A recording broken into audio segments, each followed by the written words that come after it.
श्री शिवाय नमस्तुभ्यम दोस्तों, हर हर महादेव। कैसे हैं आप? आशा करती हूँ सब ठीक होंगे और सुरक्षित होंगे। दोस्तों, ये तो आप सभी लोग जानते हैं कि 18 सितंबर दिन सोमवार को है हरताल का तीज। बहुत सुंदर पर्व है भगवान भोलेनाथ का और माता पार्वती का। दोस्तों, कहा जा रहा है कि इस बार की जो हरताल का तीज है वो बहुत ही ज़्यादा खास और बहुत महत्व रखती है, क्योंकि इस दिन सोमवार का दिन पड़ रहा है। दोस्तों, हरताल का तीज भगवान भोलेनाथ का ही दिन माना गया है और माता पार्वती का, और सोमवार भी भगवान भोलेनाथ का और माता पार्वती का दिन है। और साथ ही में दोस्तों सोमवार का दिन पड़ गया, बहुत ही सोने पर सुहागा हो गया। दोस्तों, बहुत ही अच्छा दिन पड़ रहा है, बहुत ही शुभ संयोग बन रहा है। तो इस दिन हम हरताल का तीज व्रत करने वाले उपाय और वो उपाय बताएंगे जो सोमवार वाले दिन किए जाते हैं। और अगर आप सोमवार को अगर कोई भी उपाय करते हैं तो आपको निश्चित रूप से फल की प्राप्ति होगी और भगवान भोलेनाथ आपको वरदान अवश्य देंगे, क्योंकि इस दिन माता बहनाएं इस दिन भगवान भोलेनाथ का, माता पार्वती का और गणेश जी का व्रत रखेंगी।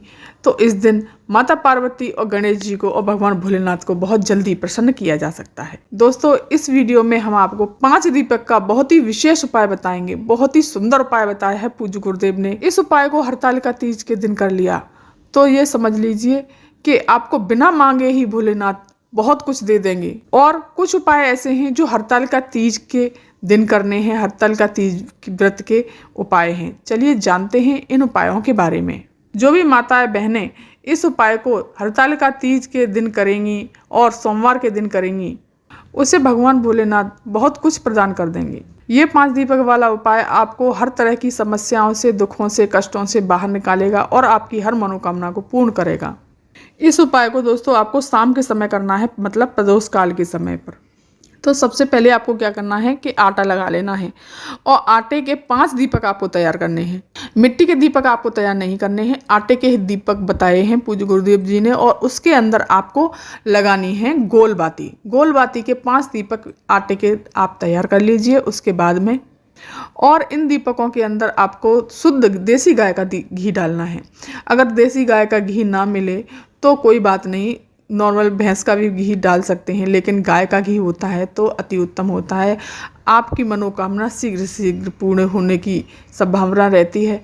और अगर करते हैं तो शायद थोड़ा सा टाइम लग जाए, विलम्ब लग जाए, लेकिन है ना, गाय का ही घी इस्तेमाल करना चाहिए। और फिर आपको क्या करना है, एक प्लेट में उन 5 दीपकों को रख लेना है। और दोस्तों, इस बात का ध्यान रखना, आप अपनी माचिस खुद रख के ले जानी है, क्योंकि किसी से माचिस मांग करके या किसी से लेकर के आपको दीपक नहीं जलाने हैं। ध्यान रखना इस बात का। पूज्य गुरुदेव ने कई बार कथा में कहा है कि आपको अपनी माचिस भी अपने साथ में रख कर ले जानी चाहिए। तो सबसे पहला दीपक आप पहुँचेंगे शिव मंदिर, तो सबसे पहला दीपक आप लगाएंगे शिव मंदिर, या मंदिर की चौखट पर लगा दीजिए या शिवलिंग के आसपास कहीं भी उसको प्रज्वलित कर दीजिए। और दोस्तों, एक बात का ध्यान रखना कि आपको प्लेट के अंदर रखे हुए दीपक को ही अंदर ही जलाना है, बाहर रख के उसको जलाना नहीं है। पहले प्लेट में जला लें उसको, उसके बाद में आपको दीपक को बाहर की तरफ बाहर रखना है। और दूसरा दीपक आपको लेके जाना है किसी भी बड़े बेलपत्र के वृक्ष के नीचे, वहाँ पर भी आपको प्लेट में दीपक को प्रज्वलित करना है, फिर बेलपत्री के पेड़ के नीचे उसको लगा देना है और भगवान से आपको प्रार्थना कर लेनी है। अब तीसरा दीपक आपको लगाना है पीपल के पेड़ के नीचे, वहाँ पर भी इसी प्रकार से प्लेट में दीपक जलाएंगे। फिर उसके बाद में पीपल के पेड़ के नीचे आपको इसको रख देना है और वहाँ पर भी प्रणाम करके, प्रार्थना करके वहाँ से भी चल देना है। और चौथा वृक्ष जो रहेगा वो रहेगा दोस्तों आंवले का वृक्ष। आंवले का वृक्ष भी दोस्तों बड़ा होना चाहिए, हमारे सिर से बड़ा होना चाहिए। जो भी वृक्ष आप देख रहे हो वो सिर से बड़े होने चाहिए। आंवले के वृक्ष के नीचे भी इसी प्रकार से दीपक जलाना है और भगवान से प्रार्थना करते हुए। और जो 5वां जो दीपक बचेगा उसको सीधे अपने घर की तरफ लेकर के आना। लेकिन लेकर के आने के बाद में जो आपका जो मुख्य द्वार है वहीं पर रुक जाना है, वहीं खड़े हो जाना है। और जो आपका सीधा हाथ पड़े उस सीधे हाथ के मेन गेट के साइड में चौखट पे वो दीपक जला देना है। जो कोई भी, जो मन में आपने जो भी मनोकामना सोची है, जो मन में तुम्हारे भाव है, जिसके लिए ये दीपक आप लगा रहे हो, जिस हिसाब से लगा रहे हो, उस मनोकामना को इस दीपक को जलाते समय बोल देना है। और दोस्तों, एक बात का ध्यान रखें, आप कोई भी उपाय करते हैं तो कई सारी मनोकामनाएं बोल देते हैं, लेकिन कई सारी मनोकामनाएं नहीं बोलनी है, सिर्फ आपको एक ही मनोकामना बोलनी है।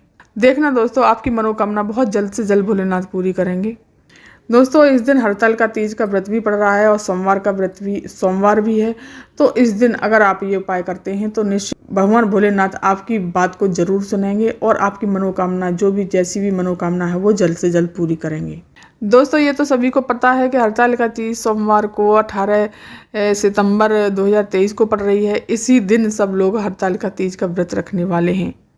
पूज्य गुरुदेव ने कहा है कि इस हरतालिका तीज पर आपको क्या उपाय करना है। अगर आप व्रत रखते हैं या अगर आप व्रत नहीं भी रख सकते, बहनाएं अगर व्रत नहीं रखती हैं तो इस उपाय को जरूर करें। इस उपाय को करने से आपके सारे दुख दरिद्र संकट दूर हो जाएंगे। पूज्य गुरुदेव ने कहा है कि इस उपाय को आपको जरूर करना चाहिए। हर इंसान, हर व्यक्ति इस उपाय को कर सकता है। तो आपको सबसे पहले क्या करना है कि किसी भी वृक्ष की 5 पत्तियां ले लीजिए, 5 ले लीजिए या 7 ले लीजिए, लेकिन अलग अलग वृक्ष की आपको पत्तियां लेनी है। दोस्तों चलिए जानते हैं कि ये उपाय करना कैसे है। जो स्त्रियां, जो माताएं बहनाएं इस तीज के व्रत को करती हैं तो वहाँ पर चले जाइए। अगर आप व्रत नहीं करते तो वहाँ पर फुलेरा जो बंध रहा होगा उस जगह पर जाना है, या मंदिर में भी जा सकते हैं। अगर मंदिर में फुलेरा बंधा हुआ हो तो आपको इन 5 पेड़ों की पत्तियों को शिवलिंग पर समर्पित कर देना है। सिर्फ मात्र इतना सा उपाय है दोस्तों। चलिए जानते हैं इस बारे में कि ये 5 प्रकार की पत्तियां कौन सी होंगी और कैसी होंगी। अलग अलग वृक्षों की होंगी या एक ही वृक्ष की होंगी। चलिए जानते हैं इसके बारे में। दोस्तों इन पत्तियों को एक वृक्ष की ही पत्तियां नहीं लेनी है। एक वृक्ष की एक पत्ती लेनी है, फिर दूसरे वृक्ष की एक और पत्ती ले लेनी है, तीसरे वृक्ष की एक और पत्ती ले लेनी है। ऐसे करके 5 वृक्षों की अलग अलग तरह की पत्तियां लेनी है। और दोस्तों कटी फटी ये पत्तियां नहीं होनी चाहिए, एकदम साफ सुथरी होनी चाहिए। और इसके उदाहरण हेतु मैं बताती हूँ कि आपको कौन से वृक्ष की पत्तियां ले लेनी चाहिए। दोस्तों आप आम की पत्ती ले सकते हैं, दूसरी अमरूद की पत्ती ले सकते हैं, गुलाब की पत्ती ले सकते हैं, कनेर की पत्ती ले सकते हैं, या फिर कोई और अन्य पेड़ है जिस पर सफ़ेद फूल लगते हों उसकी पत्ती ले सकते हैं। आप कोई भी वृक्ष की पत्ती 5 ले सकते हैं। आपको जो भी, ये तो मैंने आपको उदाहरण के लिए बताया है। आप कोई भी वृक्ष की पत्ती हो 5 ले लीजिएगा और उन्हें शिवलिंग पर जहाँ फुलेरा बन रहा हो, जहाँ शिव पार्वती और गणेश जी की पूजा हो रही हो, वहाँ पर इनको समर्पित कर दीजिएगा। और आपको फिर इसके बाद में आपको अब अपने मन की बात भगवान से कह देनी है। आपकी बात को जरूर भगवान भोलेनाथ पूरा करेंगे, आपकी विनती जरूर स्वीकार करेंगे।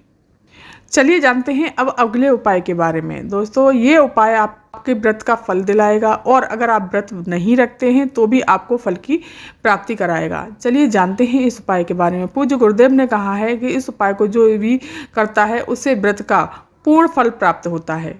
और अगर आपके कोई संतान नहीं है, संतान प्राप्ति के लिए भी उपाय करना चाहते हैं तो इस उपाय को जरूर करिएगा।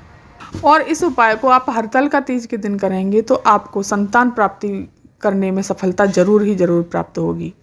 दोस्तों आपको क्या करना है कि जहाँ फुलेरा बंधा हुआ हो, जहाँ माता पार्वती और शिव जी और गणेश जी की पूजा हो रही हो, वहाँ पर जाना है। एक फूल लेके जाना है, मात्र एक फूल, और उसमें हल्दी लगा लेनी है और कुमकुम लगा लेना है और उसे लेकर के भोलेनाथ पर, शिव जी पर समर्पित कर देना है। जिनके संतान नहीं है उनको संतान प्राप्ति का जरूर भोलेनाथ और माता पार्वती वरदान देंगे। उनको संतान की प्राप्ति बहुत जल्द हो जाएगी।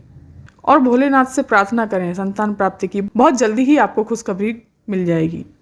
और दोस्तों बताया गया है, पूज्य गुरुदेव ने कहा है कि इस दिन आपको फुलेरा का दर्शन विशेष रूप से जरूर करना चाहिए और करना है, क्योंकि आपने व्रत रखा हो या नहीं रखा हो फिर भी आपको फुलेरा का दर्शन जरूर करना चाहिए। फुलेरा का दर्शन करने मात्र से ही आपकी सारी मनोकामनाएं, सारी इच्छाएं, सारे दुख, तकलीफ, कष्ट सब दूर हो जाएंगे। और पूज्य गुरुदेव ने बताया है कि इस फुलेरा के दर्शन करने मात्र से कई प्रकार के दान का भी फल प्राप्त होता है। दोस्तों ये वीडियो, ये जानकारी अगर आपको पसंद आई हो तो चैनल को सब्सक्राइब कर दीजिए, वीडियो को लाइक कर दीजिए और कमेंट में श्री शिवानमस्तुभ्यम अवश्य लिख दीजिए। धन्यवाद।